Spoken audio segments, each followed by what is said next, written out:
ಎಲ್ಲರಿಗೂ ನಮಸ್ಕಾರ. ಶ್ರೀ ಗುರು ಜ್ಯೋತಿಷ್ಯವಾಣಿ ಚಾನೆಲ್ಗೆ ಸುಸ್ವಾಗತ. ಹರ ಹರ ಮಹಾದೇವ ಶಂಭೋ ಶಂಕರ.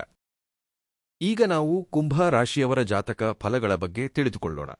ಕುಂಭ ರಾಶಿಯವರಿಗೆ ಜುಲೈ 29, 30, 31 ಮತ್ತು ಆಗಸ್ಟ್ 1ರ ಈ 4 ದಿನಗಳಲ್ಲಿ ನಿಮ್ಮ ಜಾತಕದಲ್ಲಿ ಅಸಲಿಗೆ ಏನು ನಡೆಯಲಿದೆ ಎಂಬುದನ್ನು ಈ ವಿಡಿಯೋದಲ್ಲಿ ಸ್ಪಷ್ಟವಾಗಿ ತಿಳಿದುಕೊಳ್ಳೋಣ. ಈ ರಾಶಿಯವರು ಎಷ್ಟೇ ಕಷ್ಟಪಟ್ಟು ಕೆಲಸ ಮಾಡಿದರೂ ತಮಗೆ ತಕ್ಕ ಗುರುತಿಸುವಿಕೆ ಸಿಗುತ್ತಿಲ್ಲವೆಂಬ ನಿರಾಸೆಯಲ್ಲೇ ಇರುತ್ತಾರೆ. ಎಷ್ಟೇ ಪ್ರಯತ್ನಿಸಿದರೂ ಫಲಿತಾಂಶ ತಡವಾಗಿ ಬರುತ್ತದೆ ಎಂಬ ನಿರಾಶೆ ನಿಮ್ಮಲ್ಲಿ ಹೆಚ್ಚಾಗಿ ಸಂಗ್ರಹವಾಗಿದೆ. ಆದರೆ ಈ ಸಮಯದಲ್ಲಿ ನಿಮ್ಮ ಪರಿಸ್ಥಿತಿಗಳು ಒಂದೇ ಬಾರಿಗೆ ಅನೇಕ ರೀತಿಯ ಬದಲಾವಣೆಗಳನ್ನು ತಂದುಕೊಡುತ್ತವೆ. ಈ 4 ದಿನಗಳಲ್ಲಿ ನಿಮ್ಮ ಮೇಲೆ ಭಗವಂತನ ಅನುಗ್ರಹವು ಪ್ರಚಂಡವಾಗಿ ಕಾಣಿಸುತ್ತದೆ. ನಿಜ ಹೇಳಬೇಕೆಂದರೆ ನಿಮ್ಮ ಜೀವನದಲ್ಲಿ ಎಂದೂ ಕಾಣದ ಮತ್ತು ಕೇಳರಿಯದಂತಹ ಅತ್ಯುತ್ತಮ ಅವಕಾಶಗಳು ಈ 4 ದಿನಗಳಲ್ಲಿ ನಿಮಗೆ ಎದುರಾಗಲಿವೆ ಎಂದು ಹೇಳಬಹುದು.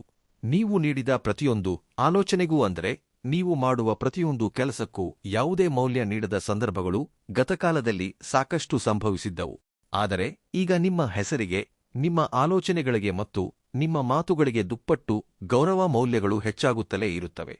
ಅತ್ಯಂತ ಆಸಕ್ತಿಕರ ಬದಲಾವಣೆಗಳು ನಿಮ್ಮ ಜೀವನದಲ್ಲಿ ಜಾಗ ಪಡೆಯಲಿವೆ. ಈ ಎಲ್ಲಾ ಬದಲಾವಣೆಗಳು ನಿಮ್ಮ ಜೀವನದಲ್ಲಿ ಸಂಭವಿಸಲಿರುವ ದೊಡ್ಡ ಮಟ್ಟದ ಶುಭ ಸುದ್ದಿಗಳಿಗೆ ಹಾದಿ ಮಾಡಿಕೊಡಲಿವೆ. ಹಾಗೆಯೇ ನಿಮ್ಮ ಜೀವನಕ್ಕೆ ಆಗುವ ಒಂದು ಹೊಸ ಪರಿಚಯವು ಅತ್ಯದ್ಭುತವಾದ ಮಾನಸಿಕ ಪ್ರಶಾಂತತೆಯನ್ನು ನಿಮಗೆ ತಂದುಕೊಡಲಿದೆ. ಆರಂಭದಲ್ಲಿ ಆ ಪರಿಚಯವು ಸಾಮಾನ್ಯವೆಂದು ಅನ್ನಿಸಿದರೂ ಕ್ರಮೇಣ ಅದು ನಿಮ್ಮ ಆಲೋಚನೆಗೆ ಮತ್ತು ಜೀವನಕ್ಕೆ ಒಂದು ಹೊಸ ಹಾದಿಯನ್ನು ತೋರಿಸಿಕೊಡುತ್ತದೆ. ಈ ರಾಶಿಯವರು ಸಾಮಾನ್ಯವಾಗಿ ಅಪಾರ ಸಹನಶೀಲರು. ನಿಮ್ಮ ನೋವನ್ನು ಹೊರಗೆ ತೋರಿಸಿಕೊಳ್ಳುವುದಿಲ್ಲ. ನಿಮ್ಮ ಹೋರಾಟವನ್ನು ಎಲ್ಲರಿಗೂ ಹೇಳಿಕೊಂಡು ತಿರುಗುವುದಿಲ್ಲ. ಎಷ್ಟೇ ಮಾನಸಿಕ ಒತ್ತಡ ಬಂದರೂ ಜವಾಬ್ದಾರಿಗಳಿಂದ ಹಿಂದೆ ಸರಿಯುವುದಿಲ್ಲ. ಈ ಸ್ವಭಾವದಿಂದಾಗಿ ಹಲವು ಬಾರಿ ಇತರರು ನಿಮ್ಮ ಶಕ್ತಿಯನ್ನು ದುರುಪಯೋಗಪಡಿಸಿಕೊಂಡಿದ್ದಾರೆ. ನಿಮ್ಮ ಒಳ್ಳೆಯತನವನ್ನು ನಿಮ್ಮ ದೌರ್ಬಲ್ಯವೆಂದು ಭಾವಿಸಿದ್ದಾರೆ. ನಿಮ್ಮ ಮೌನವನ್ನು ಒಪ್ಪಿಗೆ ಎಂದುಕೊಂಡಿದ್ದಾರೆ ಹಾಗೂ ನಿಮ್ಮ ತಾಳ್ಮೆಯನ್ನು ಪರೀಕ್ಷಿಸಿದ್ದಾರೆ. ಆದರೆ ಕರ್ಮದ ಲೆಕ್ಕಾಚಾರಗಳು ಎಂದಿಗೂ ತಪ್ಪುವುದಿಲ್ಲ. ಯಾರಿಗೆ ಏನನ್ನು ಯಾವಾಗ ಕೊಡಬೇಕು ಎಂಬುದನ್ನು ಆ ಕಾಲ ಮತ್ತು ಭಗವಂತನೇ ನಿರ್ಣಯಿಸುತ್ತಾನೆ. ಈ 4 ದಿನಗಳಲ್ಲಿ ಅಂದರೆ ಜುಲೈ 29, 30, 31 ಮತ್ತು ಆಗಸ್ಟ್ 1ರಂದು ನೀವು ಗಮನಿಸುವ ಕೆಲವು ಸೂಚನೆಗಳು ಹಾಗೂ ನೀವು ತೆಗೆದುಕೊಳ್ಳುವ ನಿರ್ಧಾರಗಳಲ್ಲಿ ಸ್ಪಷ್ಟತೆ ಖಂಡಿತವಾಗಿ ಕಾಣಿಸುತ್ತದೆ. ಯಾವುದೋ ಒಂದು ನಿರ್ಧಾರವನ್ನು ತೆಗೆದುಕೊಳ್ಳಬೇಕೋ ಬೇಡವೋ ಎಂದು ನೀವು ಬಹಳ ಸುದೀರ್ಘವಾಗಿ ಆಲೋಚಿಸುತ್ತಿರಬಹುದು. ಒಬ್ಬ ವ್ಯಕ್ತಿಯನ್ನು ನಂಬಬೇಕೋ ಬೇಡವೋ ಎಂಬ ಸಂಶಯದಲ್ಲಿದ್ದಿರಬಹುದು. ಒಂದು ಹಾದಿಯಲ್ಲಿ ಸಾಗಬೇಕೋ ಬೇಡವೋ ಎಂದು ನಿಮ್ಮಷ್ಟಕ್ಕೆ ನೀವೇ ಮಂಥನ ನಡೆಸುತ್ತಿರಬಹುದು. ಈಗ ಕತ್ತಲೆಯ ಮೋಡಗಳು ಸರಿದು ಹೋಗುತ್ತಿವೆ. ನಿಮ್ಮ ಮನಸ್ಸು ಒಂದು ಸ್ಪಷ್ಟ ನಿರ್ಧಾರಕ್ಕೆ ಬರಲಿದೆ. ನಿಮ್ಮ ಅಂತರಾತ್ಮ ನೀಡುವ ಸೂಚನೆಗಳು ಅತ್ಯಂತ ಬಲವಾಗಲಿದ್ದು ಅವು ನಿಮಗೆ ಸರಿಯಾದ ದಾರಿಯನ್ನು ತೋರಿಸುತ್ತವೆ. ಈ ಸಮಯದಲ್ಲಿ ಹೊರಗಿನವರ ಮಾತುಗಳಿಗಿಂತ ನಿಮ್ಮ ಮನಸ್ಸಿಗೆ ಅನಿಸಿದ್ದನ್ನೇ ಮಾಡಿ. ಏಕೆಂದರೆ ಪ್ರಸ್ತುತ ನಿಮ್ಮ ರಾಶಿಯಲ್ಲಿ ಕೆಲಸ ಮಾಡುತ್ತಿರುವ ಶಕ್ತಿಯು ನಿಮಗೆ ಒಂದು ವಿಶೇಷವಾದ ಸ್ಪಷ್ಟತೆಯನ್ನು ನೀಡಲಿದೆ. ಈ 4 ದಿನಗಳಲ್ಲಿ ಕೆಲವು ಸಣ್ಣಪುಟ್ಟ ಘಟನೆಗಳು ನಿಮಗೆ ಎದುರಾಗಬಹುದು. ಮೊದಲಿಗೆ ಅವು ಸಾಮಾನ್ಯ ಎನಿಸಿದರೂ ಅವುಗಳ ಹಿಂದಿರುವ ಅರ್ಥ ಅತ್ಯಂತ ಆಳವಾಗಿರುತ್ತದೆ. ಉದಾಹರಣೆಗೆ, ಯಾರೋ ನಿಮ್ಮನ್ನು ಸಂಪರ್ಕಿಸುತ್ತಾರೆ, ಯಾರೋ ನಿಮ್ಮ ಬಗ್ಗೆ ವಿಚಾರಿಸುತ್ತಾರೆ ಅಥವಾ ನಿಂತುಹೋಗಿದ್ದ ಚರ್ಚೆಗಳು ಮರುಪ್ರಾರಂಭಗೊಳ್ಳುತ್ತವೆ. ಇದು ಹೊಸ ಬಾಗಿಲು ತೆರೆದುಕೊಳ್ಳುತ್ತಿರುವುದರ ಸಂಕೇತವಾಗಿದೆ. ಅಂದರೆ ಇದುವರೆಗೆ ಮುಚ್ಚಿಹೋಗಿದ್ದ ಅವಕಾಶಗಳು ಒಂದೊಂದಾಗಿ ಚಲಿಸಲು ಪ್ರಾರಂಭಿಸುತ್ತವೆ. ಆದರೆ ಈ ಸಮಯದಲ್ಲಿ ನೀವು ಮಾಡಬೇಕಾದ ಒಂದೇ ಒಂದು ಕೆಲಸವೆಂದರೆ ಅತಿಯಾಗಿ ಧಾವಂತಪಡಬಾರದು, ಕಂಗಾಲಾಗಬಾರದು. ಪ್ರತಿಯೊಂದು ವಿಷಯವನ್ನು ಶಾಂತವಾಗಿ ಗಮನಿಸುತ್ತಿರಿ.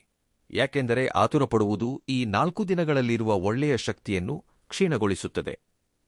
ನಿಮಗೆ ಸಿಗಬೇಕಾದ ಫಲಿತಾಂಶವು ನಿಮ್ಮ ಬಳಿಗೆ ಬರುತ್ತಿರುವಾಗ ಆತಂಕಕ್ಕೊಳಗಾಗದೆ ಸಹನೆಯಿಂದಿರಿ. ಈ ಅವಧಿಯಲ್ಲಿ ಮತ್ತೊಂದು ಪ್ರಮುಖ ಅಂಶವೆಂದರೆ ಹಣಕ್ಕಿಂತ ಹೆಚ್ಚಾಗಿ ಮೊದಲು ಗೌರವ ಸಿಗುತ್ತದೆ. ಅಂದರೆ ನಿಮಗೊಂದು ಉತ್ತಮ ಗುರುತಿಸುವಿಕೆ ಪ್ರಾಪ್ತವಾಗುತ್ತದೆ. ನೀವು ಮಾಡಿದ ಕೆಲಸದ ಮೌಲ್ಯ ಹೆಚ್ಚಾಗುತ್ತದೆ. ನಿಮ್ಮ ಬಗ್ಗೆ ಯಾರಾದರೂ ಒಳ್ಳೆಯ ಮಾತುಗಳನ್ನು ಆಡುತ್ತಲೇ ಇರುತ್ತಾರೆ. ಅದು ಒಬ್ಬರಿಂದ ಒಬ್ಬರಿಗೆ ಹರಡಿ ಇಡೀ ಸಮಾಜಕ್ಕೆ ನಿಮ್ಮ ಸಾಮರ್ಥ್ಯ ಏನೆಂಬುದು ಅರ್ಥವಾಗುತ್ತದೆ. ನಿಮ್ಮ ಶಕ್ತಿಯನ್ನು ಗುರುತಿಸುವ ವಾತಾವರಣ ನಿರ್ಮಾಣವಾಗುತ್ತದೆ. ಇದು ಸಣ್ಣ ವಿಷಯವಲ್ಲ, ಏಕೆಂದರೆ ಇದನ್ನು ನೀವು ಬಹಳ ದಿನಗಳಿಂದ ನಿರೀಕ್ಷಿಸುತ್ತಿದ್ದೀರಿ. ಇದು ಕೇವಲ ಹಣಕ್ಕಾಗಿ ಅಲ್ಲವಲ್ಲ, ನಿಮ್ಮ ಶ್ರಮಕ್ಕೆ ಮೌಲ್ಯ, ನಿಮ್ಮ ಪ್ರಯತ್ನಕ್ಕೆ ಗುರುತಿಸುವಿಕೆ ಮತ್ತು ನಿಮ್ಮ ಪ್ರಾಮಾಣಿಕತೆಗೆ ತಕ್ಕ ಗೌರವ ಸಿಗುವುದು ಈಗ ನಿಮ್ಮ ಜೀವನದಲ್ಲಿ ಸ್ಪಷ್ಟವಾಗಿ ಕಾಣಿಸಲು ಶುರುವಾಗುತ್ತದೆ. ಮತ್ತೊಂದು ಮುಖ್ಯ ವಿಷಯವೆಂದರೆ ಕುಟುಂಬಕ್ಕೆ ಸಂಬಂಧಿಸಿದ್ದು. ಮನೆಯಲ್ಲಿ ಕೆಲವು ದಿನಗಳಿಂದ ನಡೆಯುತ್ತಿದ್ದ ಸಣ್ಣಪುಟ್ಟ ಉದ್ವಿಗ್ನತೆಗಳು ಹಾಗೂ ಮನಸ್ತಾಪಗಳು ಈಗ ಕಡಿಮೆಯಾಗಲಿವೆ. ಒಂದು ತಪ್ಪು ತಿಳುವಳಿಕೆ ಈಗ ಮುಗಿದು ಹೋಗುತ್ತದೆ. ಯಾರೋ ಒಬ್ಬರು ನಿಮ್ಮ ಮನಸ್ಸನ್ನು ಪೂರ್ತಿಯಾಗಿ ಅರ್ಥಮಾಡಿಕೊಳ್ಳುತ್ತಾರೆ. ನೀವು ಹೇಳಬೇಕೆಂದಿದ್ದ ವಿಷಯವು ಸರಿಯಾದ ವ್ಯಕ್ತಿಗೆ ತಲುಪುತ್ತದೆ. ಆದರೆ ಈ ಅವಧಿಯಲ್ಲಿ ನೀವು ಮಾತನಾಡುವ ಮಾತುಗಳಿಗೆ ವಿಶೇಷವಾದ ಪ್ರಭಾವವಿರುತ್ತದೆ.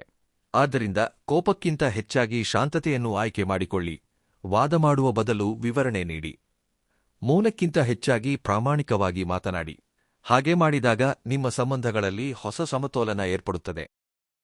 ನಿಮ್ಮ ಆಲೋಚನೆಗಳಲ್ಲಿ ಹೊಸ ಉತ್ಸಾಹ ಮೂಡುತ್ತದೆ. ಬಹಳ ದಿನಗಳಿಂದ ನಿಂತುಹೋಗಿದ್ದ ಒಂದು ಗುರಿ ಮತ್ತೆ ನಿಮ್ಮ ಕಣ್ಣ ಮುಂದೆ ಬರುತ್ತದೆ. ನೀವು ಕೈಬಿಟ್ಟಿದ್ದ ಆಲೋಚನೆಗಳು ಪುನಃ ನಿಮ್ಮ ಮುಂದೆ ಬರಲಿವೆ. ನಾನು ಇದನ್ನು ಮಾಡಬಲ್ಲೆ ಎಂದು ನೀವು ಹಿಂದೆ ನಂಬಿದ್ದ ಕೆಲಸವು ಮತ್ತೆ ನಿಮ್ಮಲ್ಲಿ ಶಕ್ತಿಯನ್ನು ತುಂಬುತ್ತದೆ. ಇದೆಲ್ಲವೂ ಆಕಸ್ಮಿಕವಾಗಿ ನಡೆಯುತ್ತಿಲ್ಲ. ನಿಮ್ಮ ಜೀವನದಲ್ಲಿ ಕಾಲವು ನಡೆಸುವ ಪ್ರಯಾಣದಲ್ಲಿ ಇದು ನಿಮಗೊಂದು ಸ್ಪಷ್ಟವಾದ ಸಂಕೇತವೆಂದು ಭಾವಿಸಿ. ಈ ಹಂತದಲ್ಲಿ ನಿಮ್ಮಲ್ಲಿ ಅನೇಕರು ಒಂದು ಪ್ರಮುಖ ವಿಷಯವನ್ನು ತಿಳಿದುಕೊಳ್ಳುತ್ತೀರಿ. ನಿಮ್ಮ ಜೀವನವನ್ನು ತಡೆಯುತ್ತಿರುವುದು ಹೊರಗಿನ ಪರಿಸ್ಥಿತಿಗಳಲ್ಲ, ಬದಲಿಗೆ ನಿಮ್ಮೊಳಗಿರುವ ಭಯ ಮತ್ತು ಅನುಮಾನಗಳು ಎಂಬುದನ್ನು ಸ್ಪಷ್ಟವಾಗಿ ಅರ್ಥಮಾಡಿಕೊಳ್ಳುತ್ತೀರಿ. ನಿಮ್ಮಲ್ಲಿ ಒಂದು ಸ್ಥಿರತೆ ಕಾಣಿಸಿಕೊಳ್ಳುತ್ತದೆ. ನೀವು ಗಮನಿಸಿದ ಸಣ್ಣಪುಟ್ಟ ಸಂಕೇತಗಳು ಈಗೊಂದು ರೂಪವನ್ನು ಪಡೆಯಲು ಪ್ರಾರಂಭಿಸಿವೆ. ಅಂದರೆ ಇದುವರೆಗೆ ಚಲ್ಲಾಪಿಲ್ಲಿಯಾಗಿ ಕಂಡ ವಿಷಯಗಳು ಈಗ ಒಂದಕ್ಕೊಂದು ಜೋಡಣೆಯಾಗುತ್ತಿವೆ. ಗತಕಾಲದಲ್ಲಿ ನೀವು ತೆಗೆದುಕೊಂಡ ನಿರ್ಧಾರವೊಂದು ಎಷ್ಟು ಅಗತ್ಯವಾಗಿತ್ತು ಎಂಬುದು ಈಗ ನಿಮಗೆ ಪೂರ್ತಿಯಾಗಿ ಅರ್ಥವಾಗುತ್ತದೆ. ನೀವು ಎದುರಿಸಿದ ನಿರಾಶೆ ಏಕೆ ಬಂತು ಮತ್ತು ನಿಮ್ಮ ಜೀವನದಲ್ಲಿ ಆದ ವಿಳಂಬದ ಹಿಂದಿನ ಕಾರಣವೇನು ಎಂಬುದು ಸ್ಪಷ್ಟವಾಗಿ ತಿಳಿಯುತ್ತದೆ. ಇದು ಕಾಲದ ಪಯಣದಲ್ಲಿ ಅತ್ಯಂತ ಆಸಕ್ತಿಕರ ಭಾಗವಾಗಿದೆ. ಕಾಲವು ಯಾವಾಗಲೂ ತನ್ನ ಕೆಲಸವನ್ನು ತಾನು ಮಾಡುತ್ತಲೇ ಹೋಗುತ್ತದೆ. ಅದು ತಕ್ಷಣವೇ ಫಲಿತಾಂಶವನ್ನು ನೀಡದಿರಬಹುದು, ಆದರೆ ನಮಗೆ ಅರ್ಥವಾಗುವಂತೆ ಕೆಲವು ವಿವರಣೆಗಳನ್ನು ನೀಡುತ್ತದೆ. ಆ ವಿವರಣೆ ಸಿಕ್ಕಾಗ ಮನಸ್ಸಿನ ಭಾರ ಸಂಪೂರ್ಣವಾಗಿ ಕಡಿಮೆಯಾಗುತ್ತದೆ. ಈ 4 ದಿನಗಳು ನಿಮ್ಮಲ್ಲಿ ಅಪಾರ ಆತ್ಮವಿಶ್ವಾಸವನ್ನು ತುಂಬುವ ದಿನಗಳಾಗಿವೆ. ನಿಮಗೆ ತಿಳಿಯದಂತೆ ನೀವು ಒಬ್ಬ ಹೊಸ ವ್ಯಕ್ತಿಯಾಗಿ ಬದಲಾಗುವ ದಿನಗಳು ಕಾಣಿಸುತ್ತಿವೆ. ಈ 4 ದಿನಗಳಲ್ಲಿ ನೀವು ಒಬ್ಬ ವ್ಯಕ್ತಿಯನ್ನು ಹೊಸ ಕೋಣದಲ್ಲಿ ನೋಡುತ್ತೀರಿ. ಅಂದರೆ ಇದುವರೆಗೆ ನೀವು ಗೌರವಿಸುತ್ತಿದ್ದ ಒಬ್ಬ ವ್ಯಕ್ತಿಯ ಬಗ್ಗೆ ಒಂದು ನಿಜಾಂಶವನ್ನು ಖಂಡಿತವಾಗಿ ತಿಳಿದುಕೊಳ್ಳಲಿದ್ದೀರಿ. ಹಾಗೆಯೇ ಇದುವರೆಗೆ ನೀವು ಅನುಮಾನಿಸುತ್ತಿದ್ದ ವ್ಯಕ್ತಿಯ ಬಗ್ಗೆಯೂ ಮತ್ತೊಂದು ಸತ್ಯ ತಿಳಿಯಲಿದೆ. ಈ ಎರಡೂ ವಿಷಯಗಳು ನಿಮ್ಮ ಆಲೋಚನೆಗಳ ಮೇಲೆ ಪ್ರಭಾವ ಬೀರುತ್ತವೆ. ಆದರೆ ಯಾವುದೇ ನಿರ್ಧಾರ ತೆಗೆದುಕೊಳ್ಳುವ ಮೊದಲು ಒಮ್ಮೆ ಪೂರ್ತಿಯಾಗಿ ಯೋಚಿಸಿ ನಿರ್ಧಾರ ತಂಗಿ. ಏಕೆಂದರೆ ಈ ಸಮಯದಲ್ಲಿ ನಿಮ್ಮ ಮುಂದೆ ಬರುವ ಮಾಹಿತಿಯು ಅತ್ಯಂತ ಮೌಲ್ಯಯುತವಾದದ್ದು. ನಿಮ್ಮ ಸುತ್ತಲಿರುವ ವ್ಯಕ್ತಿಗಳ ನೈಜ ಸ್ವಭಾವವು ಬಯಲಾಗಲಿದೆ. ಯಾರಿಗೆ ನಿಮ್ಮ ಸಂತೋಷ ಮುಖ್ಯ, ಯಾರಿಗೆ ನಿಮ್ಮ ಯಶಸ್ಸು ಇಷ್ಟವಿಲ್ಲ, ಯಾರೂ ನಿಮ್ಮ ಜೊತೆಗೆ ನಿಲ್ಲುತ್ತಾರೆ ಮತ್ತು ಯಾರೂ ಕೇವಲ ತಮ್ಮ ಸ್ವಾರ್ಥಕ್ಕಾಗಿ ನಿಮ್ಮನ್ನು ಬಳಸಿಕೊಳ್ಳುತ್ತಾರೆ ಎಂಬ ವ್ಯತ್ಯಾಸ ಸ್ಪಷ್ಟವಾಗಿ ತಿಳಿಯುತ್ತದೆ. ಇದು ಸ್ವಲ್ಪ ನೋವುಂಟು ಮಾಡುವ ವಿಷಯವಾಗಿದ್ದರೂ ನಿಮಗೊಂದು ಸ್ಪಷ್ಟತೆಯನ್ನು ನೀಡುತ್ತದೆ. ನಿಜವಾದ ಸಂಬಂಧಗಳು ಪರೀಕ್ಷೆಗಳ ನಂತರವೇ ನಿಲ್ಲುತ್ತವೆ. ಹಾಗಾಗಿ ಈ 4 ದಿನಗಳಲ್ಲಿ ನಿಜವಾದ ಸಂಬಂಧಗಳು ಯಾವುವು ಎಂಬುದು ನಿಮಗೆ ಪೂರ್ತಿಯಾಗಿ ಅರ್ಥವಾಗುತ್ತದೆ. ಬಹಳ ದಿನಗಳಿಂದ ನೀವು ಕಾಯುತ್ತಿದ್ದ ಹಣಕಾಸಿಗೆ ಸಂಬಂಧಿಸಿದ ಮಾಹಿತಿಗಳು ಖಂಡಿತವಾಗಿ ನಿಮ್ಮನ್ನು ತಲುಪುತ್ತವೆ. ಲೆಕ್ಕಪತ್ರಗಳಲ್ಲಿದ್ದ ಗೊಂದಲಗಳು ಬಗೆಹರಿಯುತ್ತವೆ.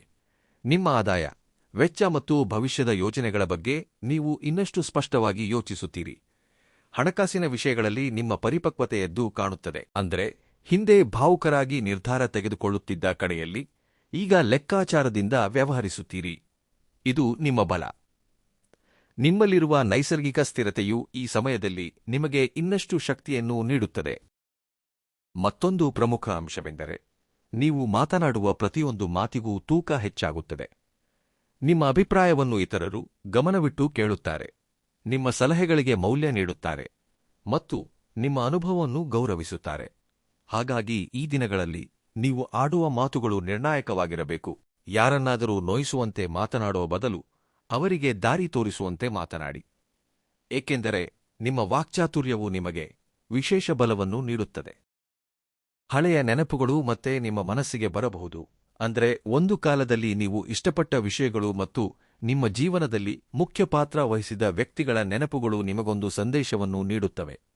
ನೀವು ಎಷ್ಟು ದೂರ ಪ್ರಯಾಣಿಸಿದ್ದೀರಿ ಎಂಬುದನ್ನು ಅವು ನೆನಪಿಸುತ್ತವೆ. ಹಿಂದಿದ್ದ ನೀವು ಮತ್ತು ಈಗಿರುವ ನೀವು ಒಂದೇ ಅಲ್ಲ ಎಂಬುದನ್ನು ತೋರಿಸಿಕೊಡುತ್ತವೆ. ಈ ತಿಳುವಳಿಕೆ ಅತ್ಯಂತ ಶಕ್ತಿಯುತವಾದದ್ದು, ಏಕೆಂದರೆ ಹಲವು ಬಾರಿ ನಮ್ಮ ಬೆಳವಣಿಗೆಯನ್ನು ನಾವೇ ಗುರುತಿಸುವುದಿಲ್ಲ.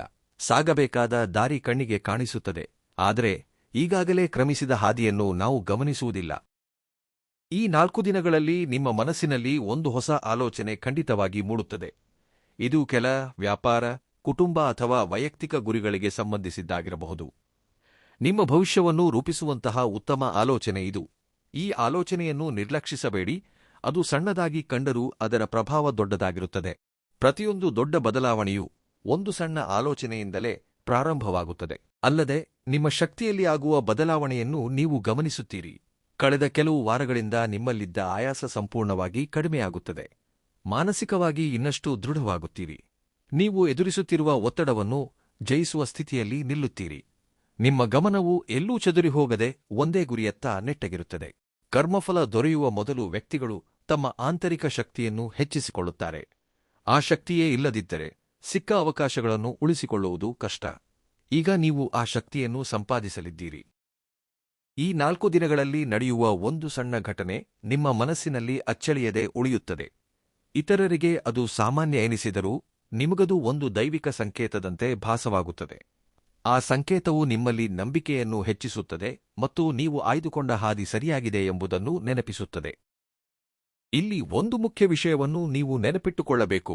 ಇನ್ಮುಂದೆ ನಿಮ್ಮ ಆಲೋಚನೆಯಲ್ಲಿ ಬರುವ ಬದಲಾವಣೆಯೂ ಕರ್ಮಫಲವೇ. ನಿಮ್ಮ ಬಗ್ಗೆ ನೀವೇ ಹೊಸದಾಗಿ ಅರ್ಥಮಾಡಿಕೊಳ್ಳುವುದು ಕಾಲದ ವಿಚಿತ್ರ ನಾಟಕ. ಈಗ ಕಾಲವು ನಿಮ್ಮ ಜೀವನದಲ್ಲಿ ಸೂಕ್ತ ಬದಲಾವಣೆಗಳನ್ನು ತರಲಿದೆ. ಮುಂಬರುವ ಈ ಪ್ರಮುಖ ದಿನಗಳಲ್ಲಿ ಭಗವಂತನಿಂದ ಕೆಲವು ಅದ್ಭುತ ಸಂಕೇತಗಳು ಬರುವುದನ್ನು ನೀವು ನೋಡುತ್ತೀರಿ. ನಿಮ್ಮ ವಿರುದ್ಧ ರಹಸ್ಯವಾಗಿ ನಡೆದ ಕೆಲವು ಸಂಚುಗಳು ಒಂದೊಂದಾಗಿ ಬಯಲಾಗಲಿವೆ. ತಪ್ಪು ಮಾಡಿದವರು ತಾವು ಮಾಡಿದ ತಪ್ಪಿನಿಂದಲೇ ಸ್ವಯಂ ಸಿಕ್ಕಿಬೀಳುತ್ತಾರೆ. ಈಗ ನಾನು ಹೇಳುವ ಕೆಲವು ಸತ್ಯಗಳನ್ನು ಕೇಳಿದರೆ ನಿಮಗೆ ಆಶ್ಚರ್ಯವಾಗಬಹುದು. ಈ ಮಾತುಗಳು ಯಾರನ್ನೂ ಹೆದರಿಸಲು ಅಲ್ಲ, ಬದಲಿಗೆ ನಿಮ್ಮನ್ನು ಎಚ್ಚರಿಸಲು ಮಾತ್ರ ಹೇಳುತ್ತಿದ್ದೇವೆ. ಜಾಗರೂಕರಾಗಿ ಕೇಳಿ. ನಿಮ್ಮ ಜೀವನದಲ್ಲಿ ಒಂದು ಹೊಸ ಕಾಲ ಬರಲಿದೆ. ಯಾರು ನಿಮ್ಮ ನಂಬಿಕೆಯನ್ನು ಹುಸಿಗೊಳಿಸಿ ನಿಮ್ಮ ಮುಂದೆ ಸಿಹಿಯಾಗಿ ಮಾತನಾಡಿ ಬೆನ್ನ ಹಿಂದೆ ದ್ರೋಹ ಎಸಗುತ್ತಿದ್ದಾರೋ ಅವರ ನೈಜ ಬಣ್ಣ ಬಯಲಾಗಲಿದೆ. ಆದರೆ ಬೇಸರದ ಸಂಗತಿಯೆಂದರೆ ಈ ಬೆನ್ನಿಗೆ ಇರಿಯುವ ಕೆಲಸ ಹೊರಗಿನವರಿಂದ ಅಲ್ಲ, ನೀವು ಕಣ್ಣು ಮುಚ್ಚಿ ನಂಬಿದ ನಿಮ್ಮ ಸ್ವಂತ ಜನರಿಂದಲೇ ಈ ಮೋಸ ನಡೆಯುತ್ತಿದೆ. ಶ್ರೀಕೃಷ್ಣ ಪರಮಾತ್ಮನು ಹೇಳಿದಂತೆ ಮಾನವನ ಜೀವನದಲ್ಲಿ ಅನ್ಯಾಯವು ಮಿತಿಮೀರಿದಾಗ ಸ್ವತಃ ಪ್ರಕೃತಿಯೇ ರಂಗಕ್ಕಿಳಿದು ಪರಿಸ್ಥಿತಿಯನ್ನು ಬದಲಾಯಿಸುತ್ತದೆ. ಈಗ ನಿಮ್ಮ ಜೀವನದಲ್ಲೂ ಆ ಬದಲಾವಣೆ ಪ್ರಾರಂಭವಾಗುವುದನ್ನು ನೀವು ಖಂಡಿತವಾಗಿ ನೋಡುತ್ತೀರಿ. ನಿಮ್ಮನ್ನು ಮೋಸಗೊಳಿಸುತ್ತಿರುವವರ ರಹಸ್ಯಗಳನ್ನು ನೀವು ತಿಳಿದುಕೊಳ್ಳಲು ಶುರು ಮಾಡುತ್ತೀರಿ. ನಿಮ್ಮ ಸುತ್ತಲೂ ಎಷ್ಟು ನಕಲಿ ಜನರಿದ್ದಾರೆ, ತಮ್ಮ ಸ್ವಾರ್ಥಕ್ಕಾಗಿ ಅವರು ಹೇಗೆ ವರ್ತಿಸುತ್ತಿದ್ದಾರೆ ಎಂಬುದನ್ನು ಕಂಡು ನೀವು ಆಶ್ಚರ್ಯಪಡುತ್ತೀರಿ. ಕಪಟ ಮನಸ್ಸಿನ ವ್ಯಕ್ತಿಗಳು ಯಾರೆಂಬುದು ನಿಮಗೆ ಖಂಡಿತ ತಿಳಿಯುತ್ತದೆ. ಈ ಜುಲೈ 29, 30, 31 ಮತ್ತು ಆಗಸ್ಟ್ 1ರ 4 ದಿನಗಳಲ್ಲಿ ಕೆಲವು ಸಂಕೇತಗಳು ಕಾಣಿಸಬಹುದು. ಅಂದರೆ ಅಕಸ್ಮಾತ್ತಾಗಿ ಕಳವಳಗೊಳ್ಳುವುದು, ಕಾರಣವಿಲ್ಲದೆ ತಿಳಿಯದ ಭಯದ ಅನುಭವವಾಗುವುದು. ಇವು ನಿಮ್ಮ ಅಂತರಾತ್ಮ ನಿಮಗೆ ನೀಡುತ್ತಿರುವ ಎಚ್ಚರಿಕೆಗಳು. ಯಾರಾದರೂ ನಿಮ್ಮ ವಿರುದ್ಧ ಸಂಚು ಹೂಡಿದಾಗ ಭಗವಂತ ನಿಮ್ಮನ್ನು ವಿವಿಧ ರೀತಿಯಲ್ಲಿ ಎಚ್ಚರಿಸುತ್ತಿರುತ್ತಾನೆ. ನಿಮ್ಮ ಸುತ್ತಲಿರುವ ಜನರ ಮಾತುಗಳಲ್ಲಿ ಸಿಹಿ ಇದ್ದರೂ ಅವರ ನಡವಳಿಕೆಯಲ್ಲಿನ ಕಠೋರತೆ ಮತ್ತು ಕಣ್ಣುಗಳಲ್ಲಿನ ಅಸೂಯೆ ಅಕಸ್ಮಾತ್ತಾಗಿ ಹೊರಬರುತ್ತದೆ. ಇನ್ನೊಂದು ವಿಷಯವೆಂದರೆ ನಿಮ್ಮ ಕೆಲಸಗಳಲ್ಲಿ ಯಾವುದೇ ಕಾರಣವಿಲ್ಲದೆ ಅಡೆತಡೆಗಳು ಎದುರಾಗುವುದು. ದಾರಿ ಎಷ್ಟೇ ಕಷ್ಟಕರವಾಗಿದ್ದರೂ ನಿಮ್ಮ ಗುರಿಯಷ್ಟೇ ದೊಡ್ಡದಾಗಲಿದೆ ಎಂಬುದನ್ನು ಮರೆಯಬೇಡಿ. ನಿಮಗೆ ತಿಳಿಯದಂತೆ ಅಕಸ್ಮಾತ್ತಾಗಿ ಆಧ್ಯಾತ್ಮಿಕತೆಯತ್ತ ಆಕರ್ಷಿತರಾಗುತ್ತೀರಿ. ಯಾವುದೋ ದೈವಿಕ ಶಕ್ತಿ ನಿಮ್ಮನ್ನು ಮುಂದೆ ನಡೆಸುತ್ತಿದೆ ಎಂಬ ಭಾವನೆ ಮೂಡುತ್ತದೆ. ಈ ಸಂಕೇತಗಳು ಹೊಸ ಜೀವನಕ್ಕೆ ನಾಂದಿ ಹಾಡಲಿವೆ.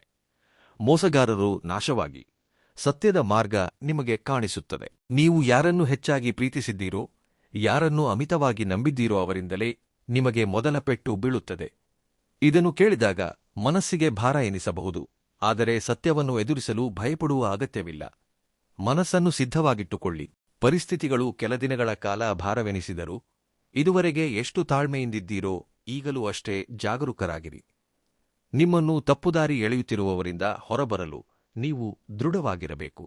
ಪರಿಸ್ಥಿತಿ ಬದಲಾಗುತ್ತದೆ ಮತ್ತು ಭಗವಂತನ ಸಹಾಯ ಸಿಗುತ್ತದೆ ಎಂಬ ನಂಬಿಕೆಯಲ್ಲಿರಿ. ಭಗವಂತ ನಿಮಗೆ ಒಬ್ಬ ಹೊಸ ವ್ಯಕ್ತಿಯ ರೂಪದಲ್ಲಿ ಪರಿಚಯವಾಗಬಹುದು, ನಿಮಗೆ ಧೈರ್ಯ ಮತ್ತು ಶಕ್ತಿಯನ್ನು ತುಂಬಬಹುದು. ನಿಮ್ಮ ಆಂತರಿಕ ಸಂಕೇತಗಳನ್ನು ನಿರ್ಲಕ್ಷಿಸಬೇಡಿ.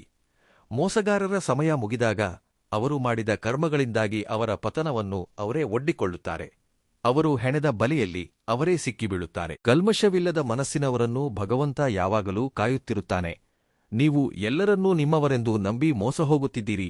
ಈಗ ಆ ಮೋಸಗಾರರ ನೈಜ ರೂಪ ನಿಮ್ಮ ಕಣ್ಣಿಗೆ ಕಾಣಿಸುತ್ತದೆ. ಕೆಲವು ವ್ಯಕ್ತಿಗಳಿಂದಾಗಿ ನೀವು ಮನೆಯಲ್ಲಿ ಕುಳಿತಿದ್ದರೂ ಆತಂಕ ಹೆಚ್ಚಾಗುವುದು, ಅಕಸ್ಮಾತ್ ಭಯವಾಗುವುದು, ರಾತ್ರಿ ಮಲಗಿದ್ದಾಗ ಯಾರೋ ನಿಮ್ಮನ್ನು ಗಮನಿಸುತ್ತಿದ್ದಾರೆ ಎನಿಸುವುದು ನಡೆಯುತ್ತಿರಬಹುದು. ಜಾಗರೂಕರಾಗಿರಿ. ನಿಮ್ಮ ಸುತ್ತಲೂ ತೋಳಗಳಂತಹ ಮನಸ್ಸಿನ ವ್ಯಕ್ತಿಗಳಿದ್ದಾರೆ. ಅವರು ನಿಮ್ಮ ಬೆನ್ನ ಹಿಂದೆ ನಿಂತು ಪೆಟ್ಟು ಹೊಡೆಯಲು ಯೋಜನೆ ರೂಪಿಸುತ್ತಿದ್ದಾರೆ. ಹಾಗಾಗಿ ನಿಮ್ಮ ಶಕ್ತಿ ಮತ್ತು ನಂಬಿಕೆಯನ್ನು ಕಾಪಾಡಿಕೊಳ್ಳುವ ಸಮಯ ಇದಾಗಿದೆ. ಇದು ಅದ್ಭುತವಾದ ಸಮಯ. ನಿಮ್ಮ ಜೀವನದಲ್ಲಿ ದೊಡ್ಡ ಬದಲಾವಣೆ ತರಲು ಈ ಸಮಯ ಸಿದ್ಧವಾಗಿದೆ. ನೀವು ಸಂತೋಷವಾಗಿದ್ದಾಗ ನಿಮ್ಮ ಸಂಬಂಧಗಳಲ್ಲಿ ಅನಗತ್ಯ ಜಗಳಗಳು ಶುರುವಾಗುವುದು.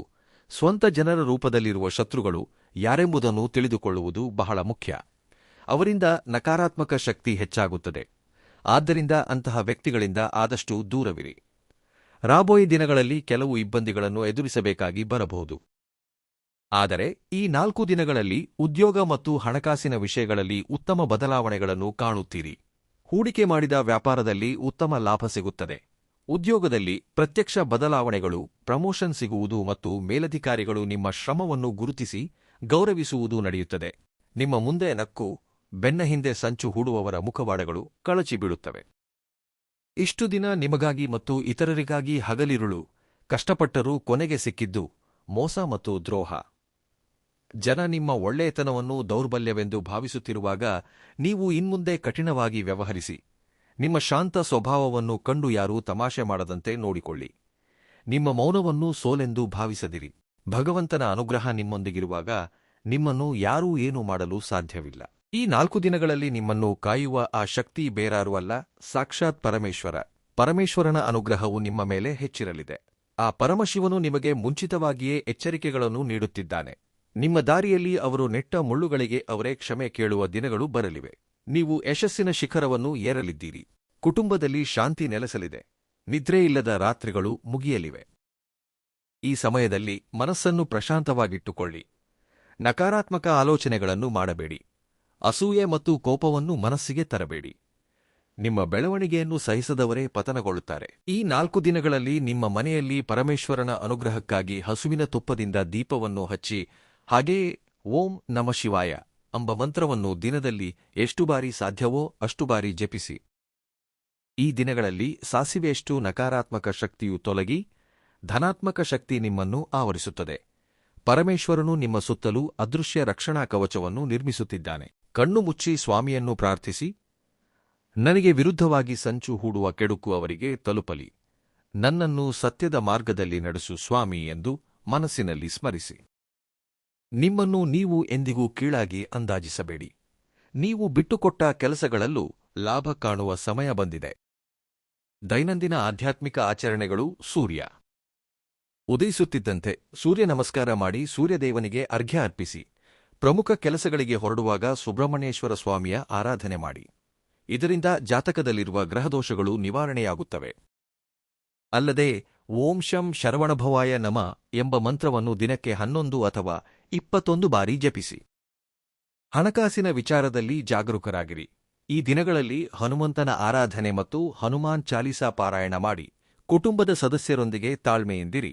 ಈ ಜ್ಯೋತಿಷ್ಯ ಮಾಹಿತಿ ನಿಮಗೆ ಇಷ್ಟವಾಗಿದ್ದರೆ ಕಮೆಂಟ್ ಬಾಕ್ಸ್ನಲ್ಲಿ ಜೈ ಶ್ರೀ ಆಂಜನೇಯ ನಮಃ ಎಂದು ಕಾಮೆಂಟ್ ಮಾಡುವ ಮೂಲಕ ನಮ್ಮ ಶ್ರೀ ಗುರು ಜ್ಯೋತಿಷ್ಯ ವಾಣಿ ಚಾನೆಲ್ ಅನ್ನು ಸಬ್ಸ್ಕ್ರೈಬ್ ಮಾಡಿ.